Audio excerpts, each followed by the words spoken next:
Olá, galera do primeiro ano do ensino médio, como é que vocês estão? Estão bem? Como é que andam os estudos? Quero saber de tudo, deixe aqui nos comentários, eu espero que esteja todo mundo bem, em casa, se cuidando da família. Turma, vamos avançar no nosso assunto, a gente chega agora prestes a terminar a primeira unidade. Hoje nós vamos falar finalmente da função polinomial do segundo grau. A gente já trabalhou a do primeiro grau, e uma coisa muito importante para que vocês entendam a função do segundo grau, ou como a gente costuma chamar também de função quadrática, é a equação de segundo grau. Vai ser muito importante para a gente na hora de resolver os exercícios. O que é uma função polinomial do segundo grau? Bem, uma função polinomial do segundo grau é uma função definida de R em R, ou seja, parte do conjunto dos números reais, que vai ser o nosso domínio, lembra? E chega no conjunto dos números reais, ou seja, é uma função do real no real. Da forma f de x igual a ax ao quadrado mais bx mais c. Turma, observe que isso aqui é exatamente a cara de uma equação de segundo grau, não é? Então vamos lá. Quando a gente fala de função, é importante, muito importante, na verdade, que a gente entenda quais são os pontos que zeram essas funções, que a gente chama de zero da função. Quando a gente estudou, na verdade, função do primeiro grau, nós vimos que a função do primeiro grau tinha um zero, né? Um valor de x, uma raiz, como a gente costuma chamar. Já na função do segundo grau, assim como na equação que a gente encontrava duas respostas, a gente também vai encontrar duas respostas para os zeros da função, que são os valores que vão zerar a minha função.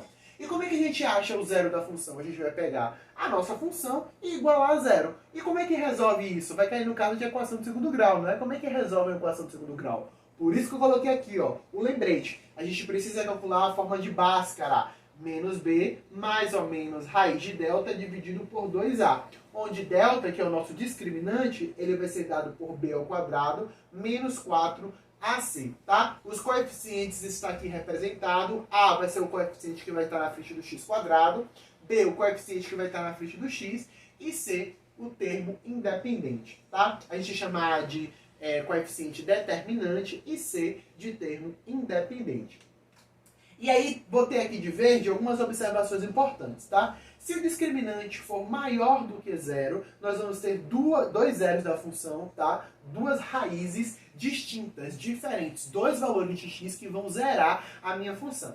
Se for igual a zero, nós vamos ter duas raízes iguais, tá bom? E se for menor do que zero, a gente diz que não tem raiz real. Muito cuidado, tá? Muita gente fala assim, não tem raiz no conjunto dos números reais. Mas lá na frente a gente vai encontrar a resposta para isso no conjunto dos números complexos, que foi um dos assuntos que eu já citei durante as nossas aulas presenciais. Tudo bem? Turma, trouxe aqui um exemplo para a gente já malhar o nosso cérebro, deixar ele potente, bonitão, tá bom? Então, seja uma função f de x igual a x quadrado mais bx mais 3. Eu já sei que isso é uma função de segundo grau. O meu x tem expoente 2. E f de 1 igual a 4 e f de menos 1 igual a 0. Que significa dizer o quê? Que quando eu aplico 1 nessa função, ou seja, eu troco x por 1, vai me dar valor 4. E quando eu troco x por menos 1 na função, vai me dar valor 0. Isso aqui já diz também que menos 1 é um zero dessa função, porque é um valor que torna essa função nula, igual a zero. O que é que eu quero? Determinar o valor de a e b, ou seja, desses dois coeficientes aqui, e depois eu quero saber qual é o valor de f de menos 4. Ou seja, quando eu troco x por menos 4, qual é o valor que essa função vai me dar? Então, primeiro, eu preciso descobrir quem é o valor de a e b. Como é que eu faço isso, professor? Utilizando essas informações aqui, ó. Ele diz que quando eu troco x por 1, o valor da função vai ficar igual a 4. Então é isso que eu vou reescrever. Então vamos lá. O que é que eu tenho ali? Eu tenho que a vezes, no lugar de x eu vou trocar por 1. 1 ao quadrado mais b vezes 1 mais o valor de 3, tá vendo? É igual a 4. Então quando eu aplico 1 na função vai me dar 4. Resolvendo isso aqui, vamos ver o que é que vai acontecer. Ó. 1 ao quadrado vai dar 1 vezes a mais b vezes 1 vai dar b mais 3 igual a 4. O que eu vou fazer? Eu vou deixar só a letra desse lado e o número do outro. Então eu vou ter a mais b igual a 4 menos 3, a mais b igual a 1. Eu vou chamar isso aqui de 1, tá? A primeira relação que eu encontrei. Vou agora substituir ao invés de 1 por menos 1 e trocar f de x por 0, que ele também me deu essa informação.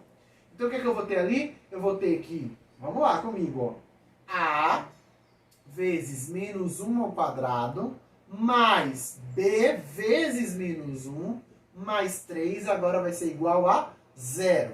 Então, menos 1 ao quadrado, qualquer número negativo elevado a expoente par fica com sinal positivo. Então, 1 elevado a qualquer coisa sempre é 1, então vai dar 1. 1 vezes a vai dar a. b vezes menos 1 vai ficar menos b, mais 3 igual a 0. Então aqui eu vou ter a menos b igual a menos 3 e vou chamar isso aqui de relação 2. Ora, eu tenho duas equações que relacionam a e b. O que é que eu vou fazer? Eu vou montar um sistema. Então eu vou ter aqui ó, que a mais b é igual a quanto? 1. E a menos b é igual a menos 3. Eu vou somar essas duas equações, tá bom? Eu vou ter aqui que ó, a com a vai dar 2a.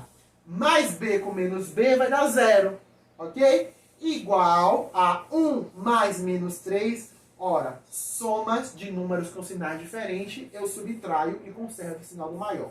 O maior é menos 3, 3 menos 1 vai dar 2. Então, a vai ser igual a menos 2, dividido por 2.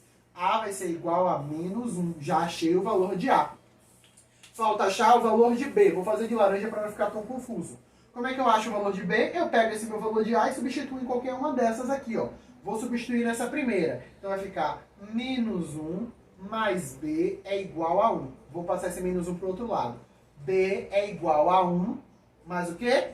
Mais 1. Passei menos 1 para o outro lado, ficou positivo. b é igual a 2. Achei o valor de a e achei o valor de b. Falta agora, turma, a gente achar o valor de f de menos 4.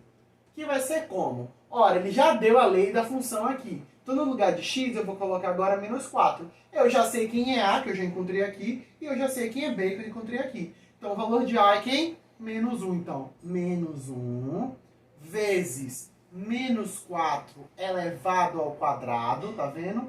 Mais o valor de b, que é 2, vezes o valor de x, que é menos 4, somado com 3, tá bom? Então vai ficar com menos 1, menos 4 elevado ao quadrado. Ora, qualquer número negativo elevado ao quadrado fica positivo. Então, 4 ao quadrado vai dar 16. 2 vezes menos 4 vai dar menos 8. E mais 3. Vamos continuar. Menos 1 vezes 16 vai dar menos 16, menos 8, mais 3. Sinais iguais, soma e conserva o sinal. Menos 16, menos 8 vai ficar menos 24, mais 3. Sinais diferentes, eu subtraio. 24 menos 3 vai dar 21 e conservo o sinal do maior número. 24 é maior, então vai ficar menos 21. Portanto, f de menos 4 é menos 21 e a gente encerra o nosso exemplo. Bem, gente, vamos falar agora do gráfico de uma função de segundo grau. Aqui o meu quadro está cheio de informações, mas são os tipos de gráficos que podem aparecer a depender de algumas informações que a gente tenha. É importante que vocês saibam disso. Parece muita informação para lembrar, mas é muito prático. Vamos lá. O gráfico de uma função do segundo grau, diferente de uma função polinomial do primeiro grau, tá? Que era uma reta, agora vai ser uma parábola. Tá bom? Isso aqui é uma parábola. As parábolas, elas têm eixo de simetria igual ou paralelo ao eixo das ordenadas, tá bom? Que é o eixo y. Então aqui eu desenhei o eixo x, tá? E aqui tracejado está o eixo de simetria. Significa dizer que ela tem partes simétricas. E essa simetria, justamente esse ponto aqui, que vai mudar o crescimento e o decrescimento de uma parábola. Tudo bem? Que diferente de uma função de primeiro grau, a parábola ela tem intervalos que ela é crescente, tem intervalos que ela é decrescente. Mas já a gente fala sobre isso. Vamos lá. Primeira coisa, concavidade. O que é a concavidade da parábola? Se ela vai estar com a concavidade para cima ou para baixo. Se ela tiver com a concavidade para cima, significa dizer que o valor de a que está aqui na frente do x², é um valor positivo. Então, se a for positivo, concavidade para cima. Se a for negativo, concavidade para baixo. Aí, quando eu estava falando de zero da função, eu falei dos zeros da função, é depender que ia ter ou não, de acordo com o valor de delta, que é o discriminante. Então, se delta for maior do que zero, nós vamos ter dois valores distintos para x. Então, observe aqui, ó. Aqui delta é maior do que zero. Então, ó, tem duas raízes. Aqui também, delta é maior do que zero. Tem duas raízes. Corto o meu eixo das abscissas em dois pontos. Se delta for igual a zero, que é esse caso e esse caso daqui, vai tocar em um único ponto. Esse ponto a gente diz que é justamente o vértice, tá bom? Da minha parábola. Todas vão ter vértice, que é justamente o ponto que vai mudar o crescimento e decrescimento. E se delta for menor do que zero, que é esse caso e esse caso aqui, não significa dizer que não vai existir gráfico. Vai existir gráfico, tá bom? Como tem esse caso e esse caso aqui. A diferença é que esses gráficos não vão tocar no eixo das abscissas, que é o eixo x. Então vamos lá. Concavidade para cima, A positivo. Se o A for negativo, concavidade para baixo. Se delta for positivo, toca em dois pontos das abscissas. Se delta for negativo, não toca. E se delta for igual a zero, toca exatamente em um único ponto e aí vão ser raízes iguais. Beleza? Outra informação também importante é a interseção do gráfico com o eixo das ordenadas, tá bom? Só de olhar esse gráfico a gente já sabe que o A é positivo ou negativo? É positivo, porque a concavidade está para cima. A gente sabe que o delta é o quê? Maior do que zero, porque tocou no eixo das abscissas em dois pontos diferentes. Então, só de olhar o gráfico eu já sei dessas informações. E esse ponto aqui, como é que eu vou saber qual é a coordenada dele, que é justamente o ponto, o único ponto que intersecta o eixo do y, que é o eixo das ordenadas. E aí a gente vai olhar para o nosso termo independente, que é o c. Esse ponto que o gráfico toca no eixo das ordenadas é justamente o ponto C, tá bom? O ponto C é o ponto de interseção do gráfico com o eixo das ordenadas. A gente pode dizer que quando uma parábola corta o eixo das ordenadas, essa coordenada é o ponto 0C. Então, se a gente tivesse aqui 8, aqui seria o ponto 8. Se aqui fosse 9, aqui seria exatamente o ponto 9. Não é legal? Vamos falar agora do vértice. Como é que a gente faz para achar as coordenadas de um vértice de uma parábola? As coordenadas do vértice, turma, é dado pelo x e o y do vértice, tá? Ele vai ter a coordenada do tipo para-ordenado, tá? Tem a coordenada do x e do y. A coordenada x você encontra fazendo menos b sobre 2a. Lembrando que a função é dada por f de x igual a x² mais bx mais c. Então você vai pegar o valor de b menos o valor dele e dividir por duas vezes o valor de a e você encontra com a coordenada do x do vértice. Para achar o y do vértice, que é esse ponto, e no caso esse ponto aqui, você vai pegar o delta, lembrando que delta é b² menos 4ac, e dividir, tá, por 4 vezes a, lembrando que é o valor negativo dele, então menos o valor de delta. Tudo bem? E é só aplicar essa formulazinha aqui, ó, não tem segredo. Uma coisa que eu quero falar, turma, é sobre problemas de máximos e mínimos. Valor máximo e valor mínimo. Uma função do segundo grau, ela tem um valor máximo ou ela pode ter um valor mínimo. Vamos lá. A gente sabe aqui, ó, que o A, nesse caso aqui, ele vai ser o quê? Vai ser positivo. Por que positivo, professor? Porque a concavidade está para cima. Como esse aqui está para baixo, a concavidade, ou o A, é negativo. Perdão. Tá bom? Quando a minha concavidade for para cima, o meu A for positivo, eu vou ter um valor de mínimo, ou seja, esse vértice aqui, esse ponto aqui, vai ser justamente o menor valor que essa função pode ter, tá bom? E ela não vai ter máximo, porque, ó, continua a parábola aqui infinitamente. Já, quando o meu A for negativo, eu vou ter um valor de máximo. Esse é o maior valor que minha função vai ter. Depois ela começa a fazer o que? Ó, decrescer. Então ela vai ter um valor de máximo, mas não vai ter um valor de mínimo. Então, problemas de máximos e mínimos a gente interpreta dessa forma e é só a gente saber as coordenadas do vértice da parábola. Vamos falar agora de crescimento e decrescimento de função polinomial do segundo grau. Uma função polinomial do segundo grau, ela tem intervalos que ela é crescente e tem intervalos que ela é decrescente. Eu fiz um esboço rápido aqui de um gráfico e aí eu vou colocar os elementos que a gente já sabe, tá? Eu já sei, só de olhar para esse gráfico, que ela tem o A positivo, porque a concavidade está para cima. Eu também sei que o delta é positivo, porque cortou o eixo das abscissas em 2 pontos, então eu tenho 2 raízes, tá bom? Aqui, turma, vai ser o meu vértice, tá bom? E o meu vértice, ele vai ter uma coordenada em x, que é o x do vértice, e ele vai ter uma coordenada em y, que é o y do vértice. E eu sei também que esse ponto aqui que cortou no eixo das ordenadas é o ponto C, tá? Olha o tanto de informação que eu já tenho para examinar sobre crescimento e decrescimento. Mas vamos lá? Como é que essa função está se comportando? Observe que a imagem da função a gente tem em relação a y. A imagem, vocês concordam que é todo esse pedaço até aqui, ó. Começa daqui, porque se eu for para aqui para baixo, não vai ter mais imagem. Então a imagem da minha função é daqui, do x do vértice, e aí vai subindo. E pega todo o eixo aqui das ordenadas. Então eu posso dizer que a imagem nesse caso, tá bom? Ela vai ser o valor de y pertencente aos números reais, tal que o valor da imagem é qualquer valor que é maior do que o x do vértice. Então é o valor de y, tal que y ele é maior ou igual. Quando é que ela decresce? Essa função ela decresce, turma, do x do vértice para trás. Vocês concordam comigo? Porque ó o que está acontecendo com a função, ela está fazendo chu. Então qualquer valor que eu pegue menor que o x do vértice vai me dar uma função decrescente. Então, ela vai ser decrescente, eu vou colocar o decrescente de verde, para qualquer valor de x, tal que eu pego um valor de x menor ou igual que o x do vértice. Então, se eu pegar um valor de x aqui, o que está acontecendo com a função? Eu subo e olho, ela está caindo. Pego um valor maior que o x do vértice, a função ela começa a crescer. Vamos agora analisar essa função aqui para estudar o crescimento, decrescimento e até a imagem dela também.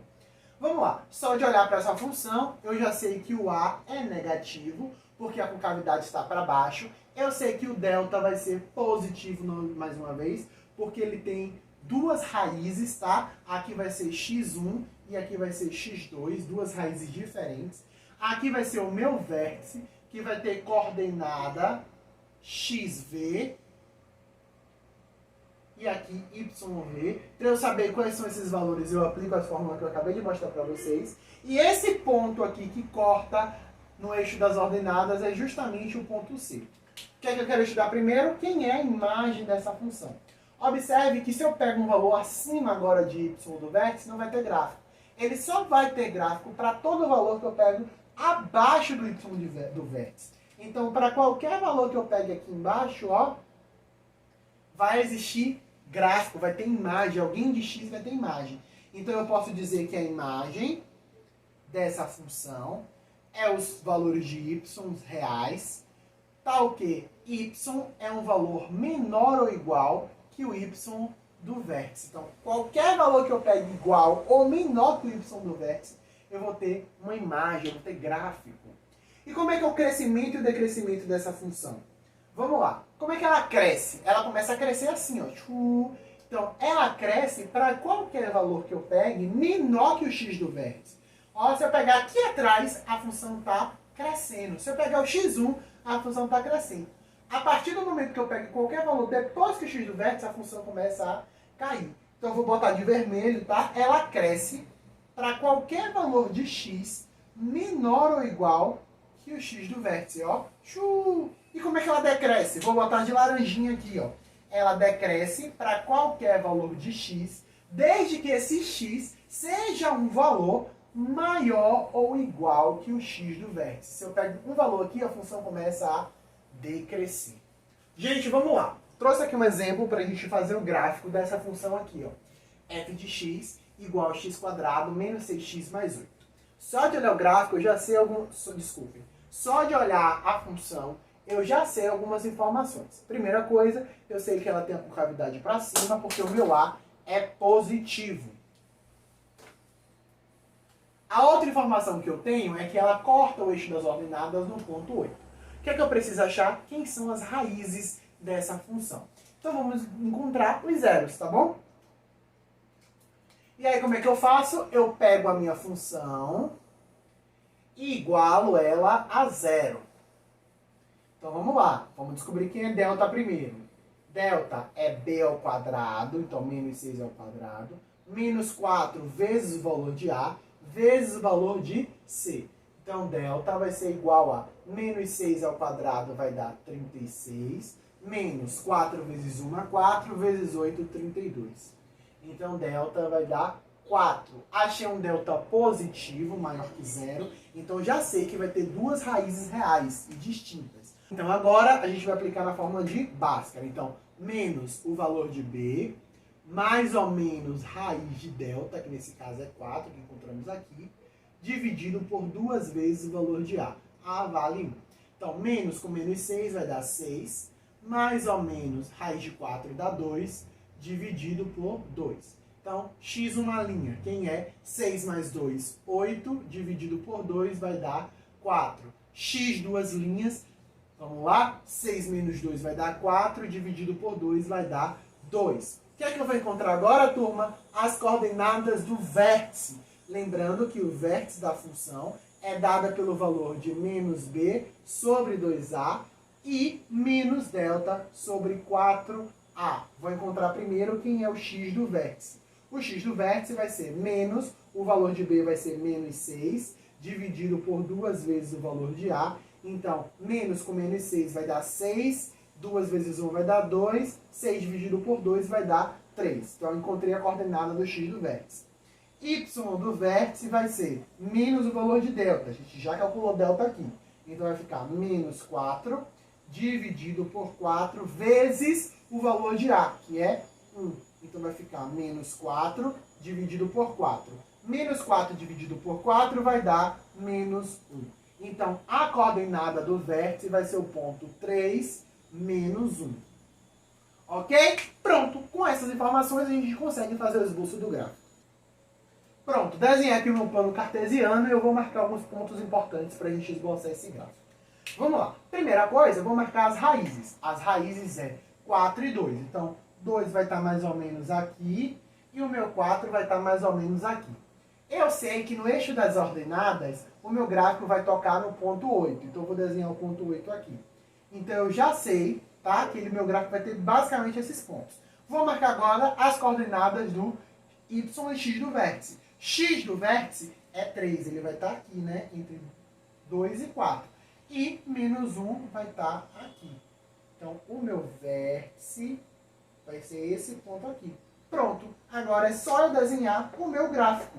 Prontinho, tá vendo? Cortou o ponto 8, passou pelas duas raízes, aqui é justamente o meu vértice. E a gente esboçou o nosso gráfico.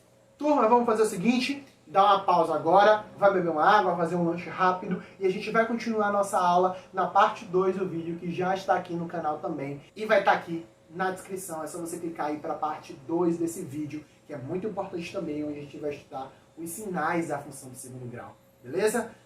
Espero vocês lá.